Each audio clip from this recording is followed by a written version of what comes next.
Bom dia, Pai do Senhor. Estamos começando mais um momento João 3:30, que ele cresça que eu diminua.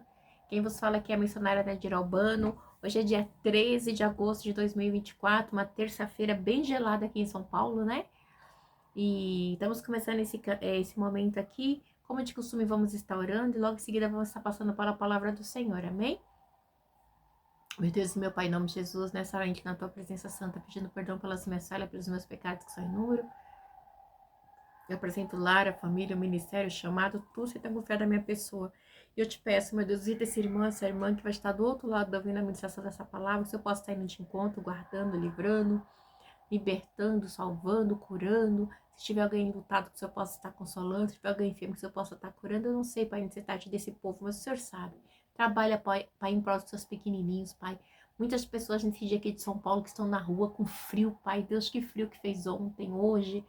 Ah, Senhor, eu preciso dos moradores de rua, aquelas famílias que foram despejadas, que não têm onde morar, aquelas famílias que moram em área de risco, Deus, com esse vento cortante que entra, com esse gelo, meu Deus, aqui dentro desse apartamento, debaixo das minhas cobertas, minha cobertinha de lã de carneiro, eu sinto frio, Pai, de pijama, imagina essas pessoas que estão na rua. Oh, Senhor, Deus, levanta pessoas, Pai, para ajudar nesse trabalho, nesse mutirão do frio, Pai, levanta pessoas para levar sopa, alimento, Pai, desperta, Pai. Eu sei que o Senhor tem despertado muita gente para fazer a obra nesse tempo de frio, Pai. A prefeitura e muitas outras pessoas, Pai, têm feito esse trabalho de frente, Pai, para estar ajudando, para estar ajudando as pessoas nesse dia frio, Pai. Ah, Pai, tem misericórdia, guarda, cobre com teu sangue, é o que eu te peço, Pai, em nome de Jesus. Essas crianças, Pai, que sofrem abuso físico, mental, emocional, Pai. Crianças que são perseguidas, crianças que são maltratadas, que são caluniadas, Deus, entra com providência e com socorro. É o que eu te peço. Em nome do Pai, do Filho e do Espírito Santo de Deus. Amém, amém, amém. A palavra de hoje está em Mateus 20, né? A gente está na maratona de Mateus, a gente vai estar lendo Mateus todinho, depois a gente vai para Marcos, depois para Lucas, depois para João, tá bom? Tem sido assim, maravilhoso, né? O aprendizado aqui de Mateus, a gente já tá mais da metade, né? Que vai até 28, né? Ainda tem 8 dias aí pra gente estar meditando, hoje a gente tá no 20. Mas para mim, né, que ministro a palavra pela misericórdia do Senhor, tá sendo maravilhoso esse estudo de verdade. E Deus me surpreende, aleluia, né? Quando ele falou para mim assim, vai começar a estudar os evangelhos sinóticos, eu falei, Senhor, mas amém, né? Então, assim, e é o tripé, né? Assim, a base aqui do Novo Testamento, da igreja primitiva, né? É muito maravilhoso, né? É maravilhoso, é maravilhoso. Jesus era maravilhoso. Eu fico até encabulada quando eu falo dele, né? Porque ele é perfeito. Nós que somos imperfeitos. Vamos continuar a parábola dos trabalhadores na vinha. Diz assim: pois o reino dos céus é como um proprietário que saiu de manhã cedo para contratar trabalhadores para sua vinha. Ele combinou pagar-lhe 1 denário pelo dia e mandou-os para sua vinha. Por volta das 9 horas da manhã, ele saiu e viu outros que estavam desocupados na praça e lhe disse: vão também trabalhar na vinha e eu lhes pagarei o que for justo. E eles foram. Saindo outra vez por volta do meio-dia, e das 3 horas da tarde fez a mesma coisa. Saindo por volta das 5 horas da tarde, encontrou ainda outros que estavam desocupados e lhes perguntou: olha como Deus é tremendo. Por que vocês estiveram aqui desocupados o dia todo? Por que ninguém nos contratou? Responderam eles. E eles lhe disseram: vão vocês também trabalhar na vinha. Ao cair da tarde, o dono da vinha disse ao seu administrador: chama os trabalhadores e pague-lhes o salário, começando com os últimos contratados e terminando nos primeiros. Vieram os trabalhadores contratados por volta das 5 horas da tarde, cada um recebeu 1 denário. Quando vieram os que tinham sido contratados primeiro, esperaram receber mais, mas cada um deles também recebeu 1 denário. Quando receberam, começaram a se queixar do proprietário da vinha, dizendo-lhe: estes homens contratados por último trabalharam apenas 1 hora, e o Senhor os igualou a nós, que suportamos o peso do trabalho e o calor do dia? Mas ele respondeu a um deles: amigo, não estou sendo injusto com você. Você não concordou em trabalhar por 1 denário? Receba o que é seu e vá. Eu quero dar ao que foi contratado por último mesmo que lhe deu. Não tenho o direito de fazer o que quero com o meu dinheiro, ou você está com inveja porque sou generoso? Assim os últimos serão primeiro e os primeiros serão os últimos. Meu Deus. céu. Meu Deus, meu Pai, Senhor, obrigada por esta palavra. Nascere, manda sou. Meu Deus, que forte, Pai, que palavra maravilhosa. O Senhor é o dono da vinha mesmo. Oh, aleluia, Senhor, o Senhor faz conforme o Senhor quer. O Senhor conhece, Pai, cada um, Pai. Aleluia, o Senhor paga conforme o Senhor quer, Pai. Oh, aleluia. Deus, como diz aqui nessa palavra, Deus, careça que eu diminua, que o Senhor cresça, Pai. E que eu não fale aquilo que o Senhor quer, mas aquilo que o Senhor já está falando aos nossos corações. Em nome de Jesus, amém. Deus, que palavra, né? Sabe, igreja, muito me chama a atenção, porque assim, né? A gente que ministra, assim, no meu caso, a gente lê, já preguei, mas cada vez que eu vejo a palavra do Senhor, assim, eu sinto, assim, um temor tão grande, igreja. É um temor muito grande, sabe? E eu fico assim, Senhor, como o Senhor é maravilhoso, né? Eu fico até constrangida de, de, de ter sido escolhida para ministrar essa palavra, que ela é tão preciosa, sabe? De verdade, eu me sinto constrangida às vezes. Porque eu não sou digna, mas Deus, ele achou graça, né? Isso é muito importante. Nossa, é tremendo. Eu fico até sem palavras, né? Mas vamos aqui para a parábola do trabalhador da vinha.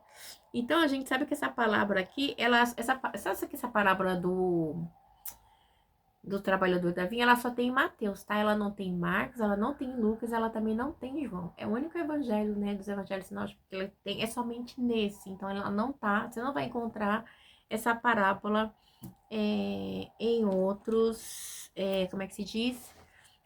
Nos outros evangelhos, tá bom? É somente nesse. Mas a gente vê que ele mostra aqui, né, o ambiente onde tinha vários trabalhadores e vem mostrar a generosidade, né, soberana de Deus. Dá para entender que aqui fala da soberania de Deus, da grandeza de Deus, né, uma lição, né, que mostra a graça do Senhor, né. Mesmo, vamos dizer assim, mesmo uma pessoa que nasceu no evangelho e cresceu na casa do Senhor, como aquela pessoa que está morrendo e aceita Jesus, ambos, né, se realmente forem sinceras, vai estar na presença do Pai. Ele quer dizer isso, resumindo isso, tá bom? Assim, nossa, a voz falando, chegou hoje, aceitou Jesus, já tá lá, é porque o Senhor aprova o Senhor assim, né? Então, tanto os que chegam por último, como os que chegam primeiro, pro Senhor é tudo igual, porque Deus, ele não faz a excepção de pessoas, entendeu? E somente as pessoas pobres e marginalizadas pela sociedade são aquelas que o Senhor escolheu para a sua obra, entendeu? São os últimos, né? Porque o reino de Deus, ele é diferente do reino do homem, né? Então, isso é muito tremendo. E assim, você sabe que muitas pessoas, muitas vezes, não conseguem aceitar, né? A grandeza de Deus, o cuidado do Senhor, né? Para acreditar que Deus, ele, nossa, ele vai mudar, que Jesus pode transformar. Então, a gente vê nessa parábola isso, né? Vamos dar uma meditada aqui para vocês entenderem. Aí, vamos lá. Vamos aqui no primeiro. 20, versículo 1. Pois o reino dos céus é como um proprietário que saiu de manhã cedo para contratar trabalhadores para a sua vinha. E aí diz no 2 assim, e ele combinou pagar 1 denário pelo dia e mandou-os para a sua vinha. Então, esse proprietário, ele sai para procurar trabalhadores para a vinha do Senhor, né? E ele chega e encontra, e eles mandam ele falar assim, o negócio é o seguinte, vou pagar 1 denário para vocês por dia, que era um dia, né? Representava um salário, um dia de um salário, né? E você sabe que esse 1 denário representava também um dia de trabalho de um soldado romano, né? Ou seja, um soldado romano também recebia 1 denário por dia. Então, o que me chama a atenção é que ele diz assim, por volta das 9 horas da manhã, ele saiu e viu outros que estavam desocupados na praça. E lhes disse, vão também trabalhar na vinha e eu lhes pagarei o que for justo. E eles foram. Então ele estava lá e falou assim, vai trabalhar na minha vinha, eu vou lhe pagar o que é justo, né? Ele é o dono da vinha, então ele sabe o que é justo para mim, o que é justo para você. Você tá entendendo? Vamos prosseguir, que é muito tremendo. Saindo outra vez por volta do meio-dia, das 3 horas da tarde, fez a mesma coisa. E saindo por volta das 5 horas da tarde, encontrou ainda outros que estavam desocupados. Então, ele saiu várias vezes, esse dono da vinha, né? Ele saiu às 9 horas da manhã, depois ele saiu ao meio-dia, e das 3, depois ele saiu às 5 horas. No finalzinho do dia, tipo assim, vamos supor, você chegou, começou a trabalhar às 5 horas, 6 horas parou. Mas ele foi lá e contratou. Detalhe. Olha o que ele fala aqui. Da tarde. Ainda outros que estavam desocupados, eles perguntaram: por que vocês estiveram aqui desocupados o dia todo? Aí ele respondeu: porque ninguém nos contratou, respondeu ele, né? Aí diz assim, ele lhe disse: vão vocês também trabalhar na vinha, né? Tava lá o dia todo parado, ele passa e fala: mas por quê, né? Só que detalhe, todos que foram contratados pelo dono da vinha. Então, todos foram chamados pelo dono. Então, ele não foi assim, o terceiro, o empregado que chamou, não. Foi o próprio dono da vinha, ou seja, o próprio Deus chamando. Uma tipologicamente assim, tá? E diz assim, detalhe, no 8, ao cair da tarde, o dono da vinha disse ao seu administrador: chame os trabalhadores e pague-lhes o salário, começando com o último contratado, terminando os primeiros. Assim, chama lá todos, agora é hora do pagamento, né? Ao cair da tarde, provavelmente era às 6 horas da tarde, tá? Provavelmente fosse às 6 horas.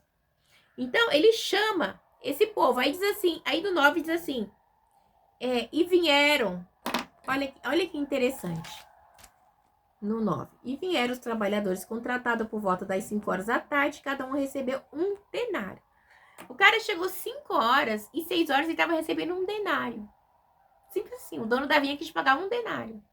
Ele não se importou que ele não chegou às 7, mas que ele estava saindo às 6. O que é importante é que ele estava lá. O importante é que ele ouviu a voz do dono da seara, né?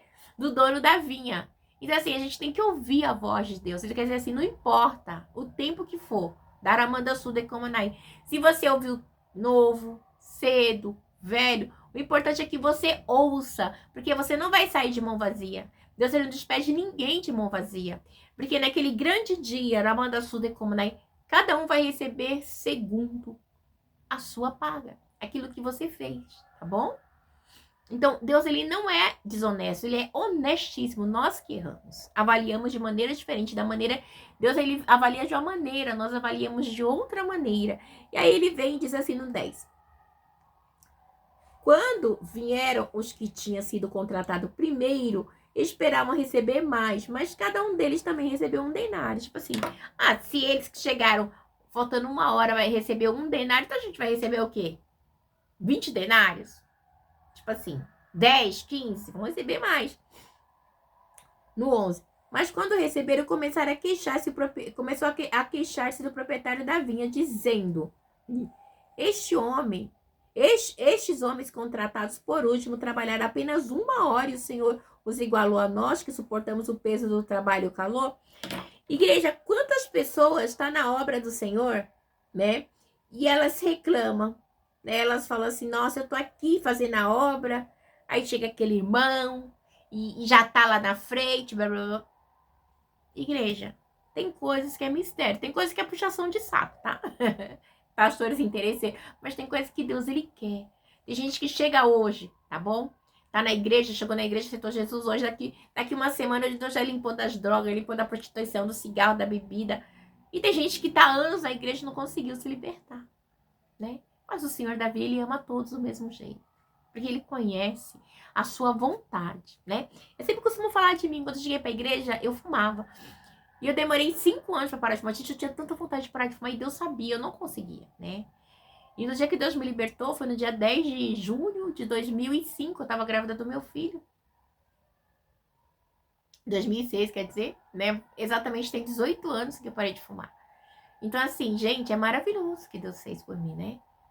Eu fico assim, tipo, impactada, porque eu fumei mais ou menos, acho que uns 12 anos. Eu comecei a fumar, acho que eu tinha 13, 14. Aí eu parei de fumar com...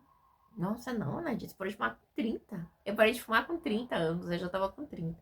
Aí de 15, eu fumei uns 15 anos, né? E glória a Deus, já tenho 18 anos que eu não fumo mais. Então, assim, Deus, ele sabia como foi.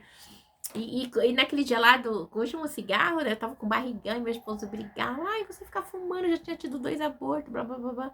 Aí eu saí lá no quintal, assim, não tinha um quintalzinho, assim, no fundo da casa que eu morava, acendi um cigarro, fumei. E o Espírito de Deus falou no meu coração, assim, este é o último cigarro que você põe na sua boca, né? Mas igreja, assim, Quando eu lembrei que eu fumava, já tinha se passado uma semana. Deus foi tão bom. Foi no feriado de Corpus Christi isso, né? E estou aqui até hoje, 18 anos. Agora você acha que eu vou pegar um cigarro, botar na boca e fumar? Pelo amor de Deus, né? Nossa. E graças a Deus nunca mais senti vontade, nem desejo e nem cheiro, né? Porque eu fiquei assim, sem sentir. Eu fiquei anos sem sentir cheiro de cigarro. Minha mãe fumava em cima de mim, que minha mãe fuma até hoje, eu não senti o cheiro. Né? Agora eu sinto que eu tenho alergia, rinite, o cheiro às vezes me incomoda, né? Mas é assim que Deus faz, né? Prova o Senhor ter essa obra na minha vida, né? Uma obra que eu conto com alegria. Porque muitas vezes eu deixava de comprar o pão para fumar. Né? Maneira de dizer, mas eu podia comprar 5 pão, eu comprava o cigarro e comprava 3 pãezinhos, comprava 2, e era assim, entendeu? Mas Deus me libertou desse vício maligno. E Deus vai me libertando a cada dia de mais e mais coisas, né? Que não agrada a Ele, que não faz bem também, né? Eu glorifico a Deus por essa graça na minha vida. E aí diz no 13 é assim. Aí estes homens contratados por um trabalharam apenas 1 hora e o Senhor os igualou a nós, que suportamos o peso do trabalho e o calor, né? Ou seja, Deus não faz acepção. Deus não faz acepção. Glória a Deus por isso, né? E aí, ele diz aqui no 13, mas ele respondeu a um deles, amigo, não estou sendo injusto com você. Você não concordou em trabalhar por 1 denário? Receba o que é seu e vá. Eu quero dar ao que foi contratado por último, mesmo que lhe dei. Não tenho direito de fazer o que eu quero com meu dinheiro? Ou você está com inveja porque sou generoso, né? Então, Deus detectou ali, né? O dono aqui detectou algo que, infelizmente, acontece muito no meio das igrejas, né? No meio do povo, a inveja, né? E as pessoas, tipo, não quer acreditar que ainda tem pessoas generosas nesse mundo. Pessoas que ainda são... que não tem um coração neste mundo, de mamon, né? Mas tem um coração no Senhor, né? Diz assim o Senhor, no mundo jaz o maligno. Então, o mundo, o diabo, ele pega muitas pessoas pelo dinheiro, pelo bem material, né? O Senhor diz primeiro para você assim, buscar primeiro o reino de Deus e a sua justiça, demais coisas vos serão acrescentadas. Então, a gente tem que buscar primeiro o reino de Deus, né? A gente só consegue entender essas coisas que é espiritual. Aí ele diz no 16 assim, assim os últimos serão primeiros e os primeiros serão os últimos. Mas me chama a atenção que a gente vê também, igreja, que quando ele fala assim, você está com inveja? Ele faz uma pergunta, né? Por quê? Como é que eram os olhos daqueles homens? Era perverso? Como é que é? Né? Você tinha um olhar perverso, um olhar de ciúme, de inveja, tem tudo isso, né? Dá pra perceber?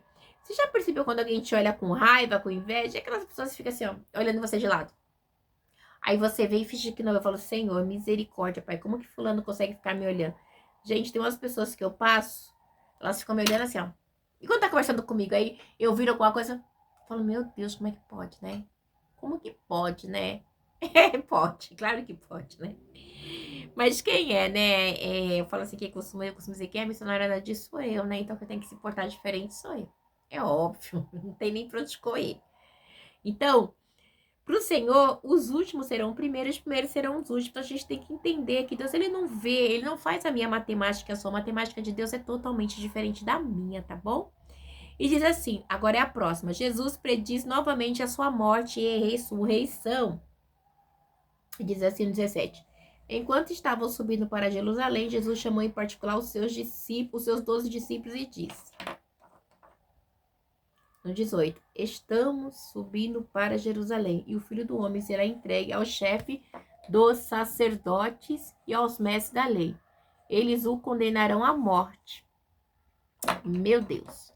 E aí diz no 19, e entregarão aos gentios para que zombem dele e a sorte crucifique. No terceiro dia ele ressuscitará. Então Jesus estava predizendo a sua morte, né? E dizendo aos seus discípulos que ele iria morrer. Então, assim, os gentios, né, que iam zombar, que ia açoitá-los, né, que ia crucificar. A gente sabe que Jesus, ele foi ali crucificado, né, ele foi, como é que se diz? Ele foi crucificado pelos romanos e não pelos judeus. A gente sabe que os judeus, queria apredejá-lo, né? Então, Jesus, ele foi crucificado pelos romanos. Gosto de marcar para me não esquecer, né? Porque os judeus queriam apredejá-lo, mas os judeus achavam que eles que iam apredejar Jesus, né? Queria nele. Sempre estava tentando uma situação para apredejá-lo, mas Deus já tinha decretado a história de Jesus, né? E a minha, a sua história também, ela está sendo escrita e ela foi escrita pelo dedo de Deus, tá bom? A minha história e a sua história, ela foi escrita pelo dedo de Deus. Então, o dedo de Deus, ele é perfeito, igreja. Aramanda Suri me decomanai. Nada foge do controle de Deus, né? Eu posso estar aqui e eu estou imaginando situações e Deus já tem outra história. Eu estou imaginando um caminho e Deus vem por outro caminho para confundir, né? É assim que esse Deus trabalha. Diz assim, o pedido de uma mãe. Eu acho muito interessante essa parábola aqui, tá? Essa parábola não, essa história que relata o pedido de uma mãe, de uma mulher. Vamos ouvir?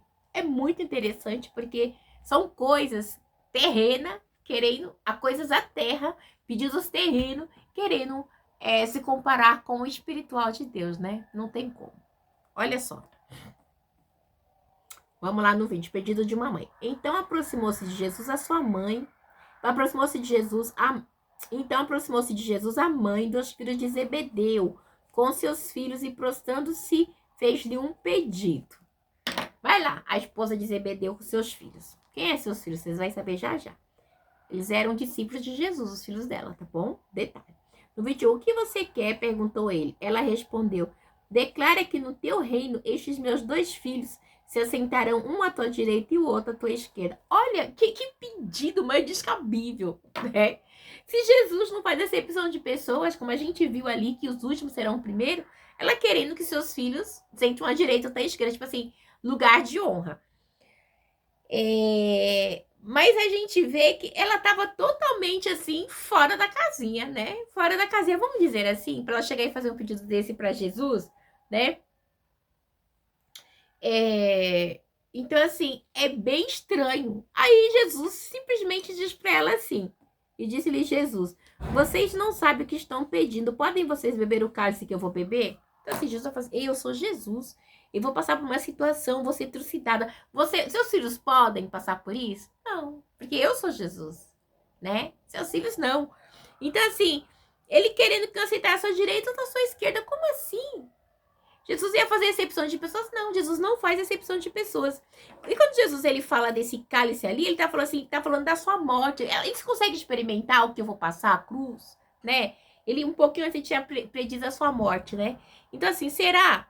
Se eles conseguem passar por isso, né? O que eu vou passar, eles conseguem? Não, porque eu sou Jesus. Então assim, gente, é assim, totalmente descabível, né? Vamos prosseguir aqui para vocês entenderem mais. Podemos responder. Aí, ó, o cálice que eu vou beber, podemos responder eles. Aí disse assim: eu posso.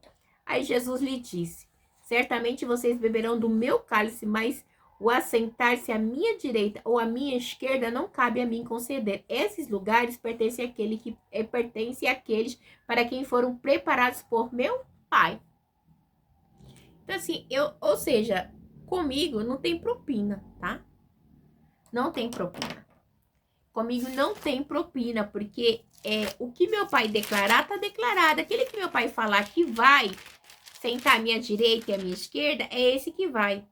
Eu não posso fazer aquilo que meu pai falou, que meu pai não falou, tá bom? E quem é que vai sentar à direita e à esquerda dele? Vamos lá, em Marcos 10, 40, diz assim, mas assentar-se à minha direita ou à minha esquerda não cabe a mim conceder. Estes lugares pertencem àqueles para quem foram preparados. E para quem que foram preparados, né? Deus, ele não deixa para quem foram preparados. Então, essa autoridade pertence a Deus. Em nenhum momento, Jesus, ele quer usurpar o lugar do Pai, né? Mas quem tem essa ideia é os filhos de Zebedeu, né?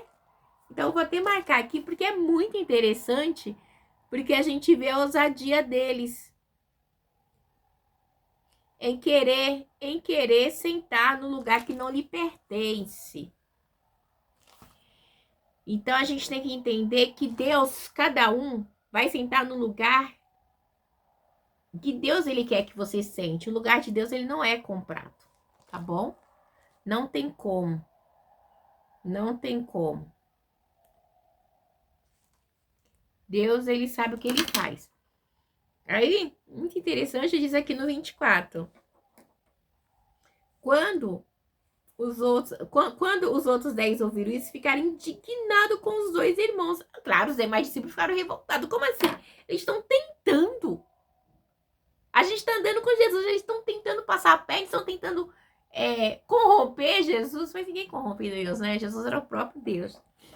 Aí Jesus, olha que tremendo, Jesus sempre ético. Jesus os chamou e disse: vocês sabem que os governantes das nações as dominam e as pessoas importantes exercem poder sobre elas? Ok, sim.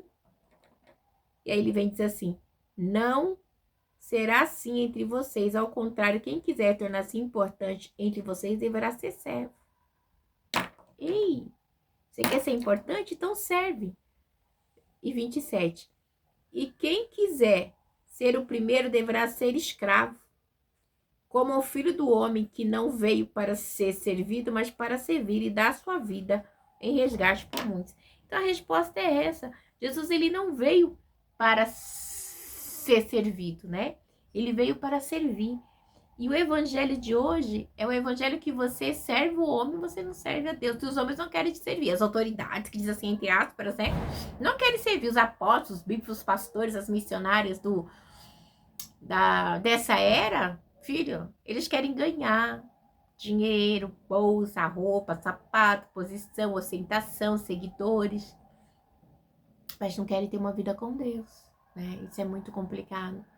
Às vezes eu me pego e falo assim, Senhor, o evangelho da ostentação é duro, né? É duro, é muito duro. Porque a gente vê as pessoas servindo o homem, né? Fazendo banquetes para homem. E Jesus, ele dando exemplo para mim e para você aqui, postura de Zebedeu. Vamos dizer assim que Jesus deu um tapa na cara deles com luva de pelica. Né? Os outros discípulos, como assim? Eles estão tentando corromper Jesus? Que palhaçada é essa? No meio da gente já com falsidade. É terrível, né? Então, Jesus, ele quer que a gente venha ser despertar, né?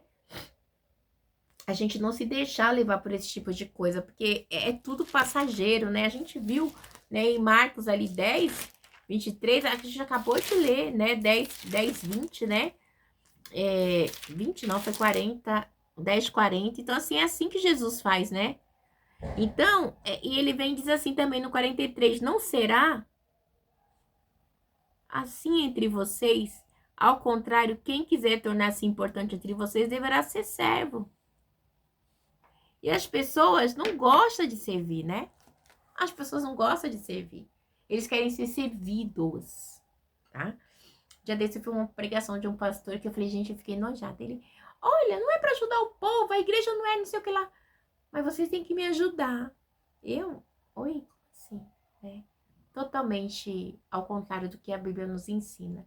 Ele pulou Mateus 11, 28. Aprende de mim que sou manso e humilde, encontrarei descanso para vossas almas. Porque o humilde entende que ele tem que servir. Nós estamos aqui a serviço do reino. É servir, né?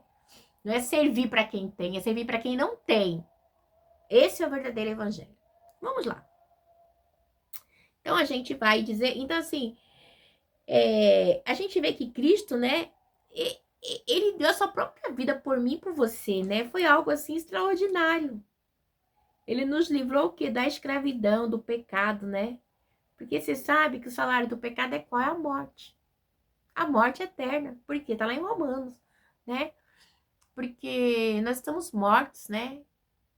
E nós estamos vivificados com Cristo. E às vezes as pessoas não conseguem entender isso, né?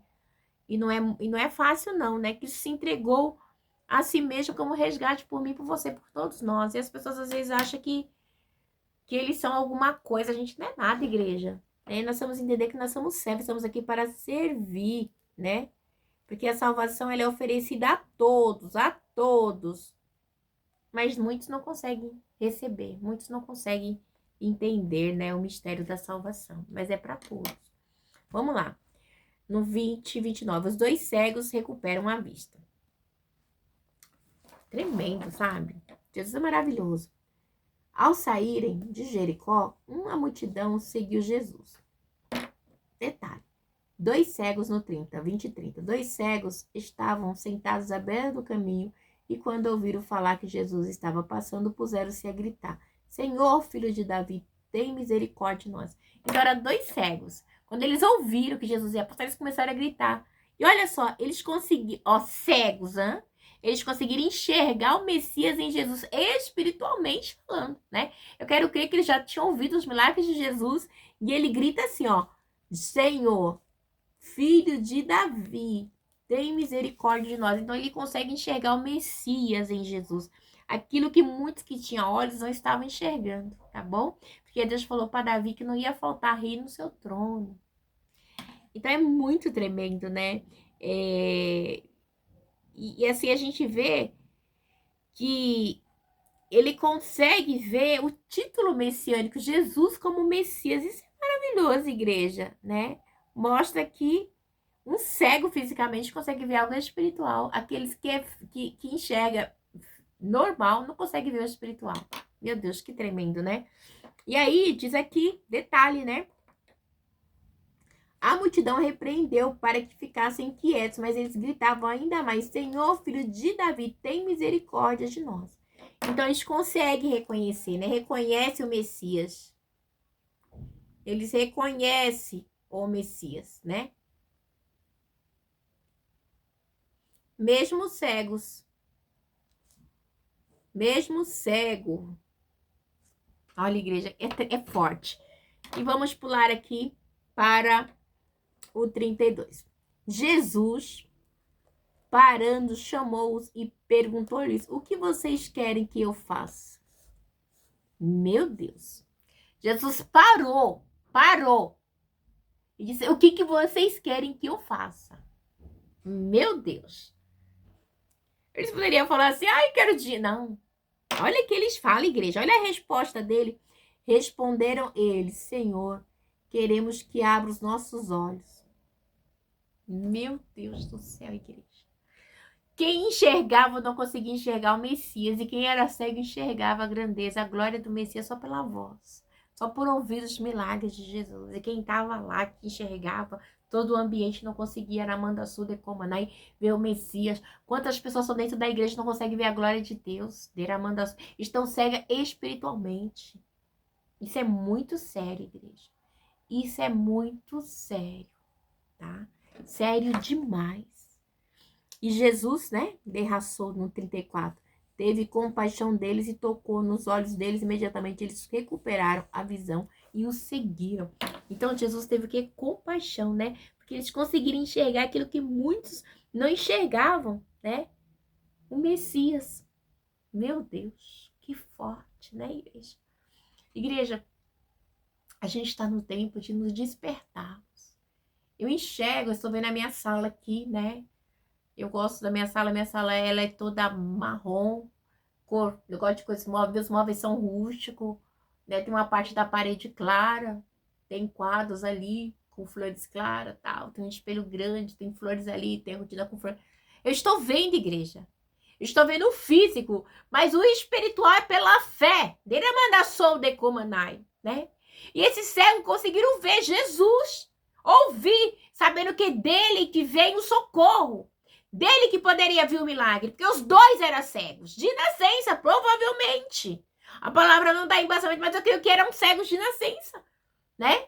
E eles ouviram me dizer: tem misericórdia. Eles gritaram: o que você tem hoje? Você tem a sua voz? Você consegue, sabe, pedir perdão a Deus dos seus pecados? Você consegue se humilhar perante o Senhor e entender que você é servo, que estamos aqui para servir? Que a gente não pode andar no olhar do mundo. Que a gente não pode olhar segundo o homem vê, mas nós temos que olhar segundo o olhar de Cristo. Nós temos que olhar espiritual, não para a aparência, porque a aparência nos engana e leva muito ao inferno. Viramanda sai. Oh, aleluia! Nós temos que olhar pelo olho da fé, pelo olhar da fé. Hebreu 11:1 diz que a fé é o firme fundamento das coisas que não se vê, mas se espera. Então entenda que nós temos uma eternidade para ver, nós temos um céu nos esperando. Nós temos um Deus, nós temos um Jesus, nós somos templo de expressão de Deus, nós temos uma trindade que é viva e é real e é eficaz e que todo tempo trabalha em prol da minha e da sua salvação. Que ela quer que a gente tire os olhos aqui do que é material e põe o foco no céu. Esses dois eram cegos, mas eles não viam o ambiente físico, mas eles conseguiam enxergar o ambiente espiritual, conseguiam enxergar o Messias, que muitos que estavam ali não conseguiam ver. Que Deus possa falar melhor aos vossos corações nessa noite.